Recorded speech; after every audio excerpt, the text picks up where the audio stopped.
Hey everybody, welcome to day 15 of our walk through the book of John. If you've made it this far, I want to say congratulations. You've worked really hard and I'm grateful. And I hope this has been helpful for you as together we figure out how it is to be honest, how we read the Bible together.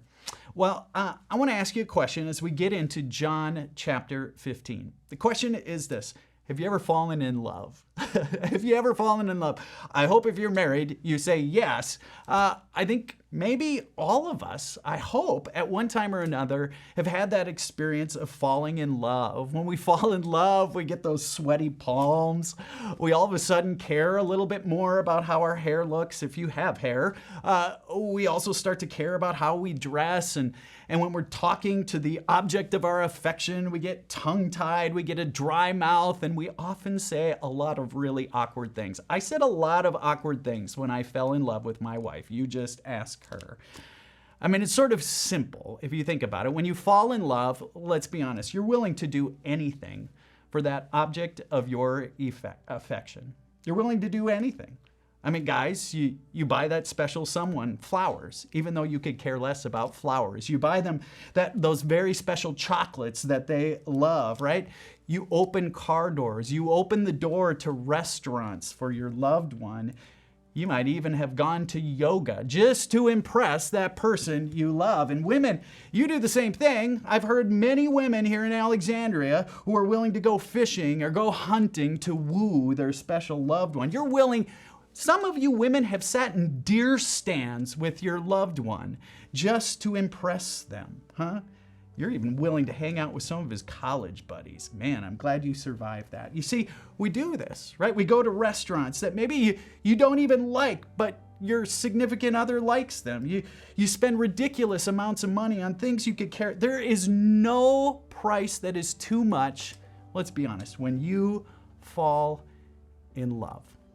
At the heart of chapter 15 of the book of John is this. Jesus is finally giving us our marching orders. He's about to go. He's announced that. It's really clear where he's going.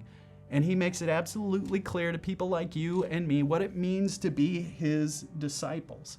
And he gets really simple, if I'm honest. I mean, it's sort of like, duh. But of course, he's talking to those disciples who are a little bit slow. They've fallen asleep. He tells them to go right. They always go left. And so he keeps it simple. And he says, guys, when it comes down to it, I just want you to love each other. I don't want my people to be known as people who hate, who judge, who condemn. Just love my world, love my creation, love my people. At the very center of chapter 15 of the book of John, we hear these really important words. Jesus, as he's preparing to leave them, says, "My command is this, love each other as I have loved you. Greater love has no one than this, that he lay down his life for his friends. You are my friends if you do what I command you. I no longer call you servants, because a servant does not know his master's business. Instead, I have called you friends, for everything that I learned from my Father, I have made known to you. You do not choose me, but I chose you and appointed you to go and bear fruit that will last. Then the Father will give you whatever you ask in my name. This is my commandment. Love each other." Come on, guys. I just want you to love each other. I want you to be the people in this world who fall in love with my people. I want you to be the people that are known for falling in love with my creation, for falling in love with my world. You see, when I'm gone, I hope, my prayer, Jesus is saying, that people will look at you and say, you know, I don't know if I believe what you believe, but man, I want a little something of what you have. I want to experience that love. I want to have that love in my love. You see, as Jesus is about to leave them, he makes it simple. He keeps it simple. He just says, as I leave you, I'm going to give you one command, and that's this: love.